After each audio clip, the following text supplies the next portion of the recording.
The medical board has decided to continue BNP chairperson Begum Khaleda Zia's treatment under one-stop service at London Clinic. Khaleda Zia's personal physician AZM Zahid Hussain confirmed this.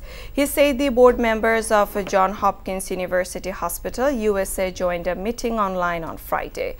Then they decided to continue her treatment at one-stop service. The former premier's latest reports have been reviewed by the medical board led by Professor John Patrick Kennedy, and he decided to undergo some more tests later.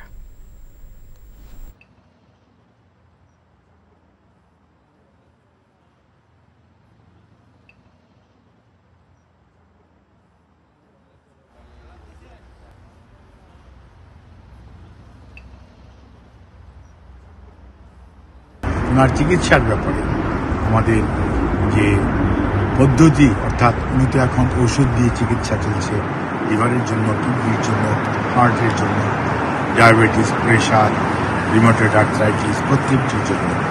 এর বাইরেও আরও যদি কোনো চিকিৎসা করা যায় সেজন্যই আমরা জন হপকিন্সের মেডিকেল টিমের সদস্যরাও এখানে অংশগ্রহণ করেছিল, যাতে আমরা এটাকে একটা আপনার এক ছাদের নিচে চিকিৎসা যেটা বলে ওয়ান আমব্রেলা ওয়ান স্টপ সার্ভিসের সেটা করার ব্যাপারে ওনারা উদ্যোগ গ্রহণ করেছেন এবং তারপরে ওনার সার্বিক অবস্থা বিবেচনা করে ওনার জন্য যেটা সবচেয়ে মঙ্গলজনক হবে সেই ধরনের চিকিৎসা পদ্ধতি ওনারা অনুসরণ করবে বলে আমরাও আশা করি এবং ওনারা সেই ধরনের চিন্তা করছেন।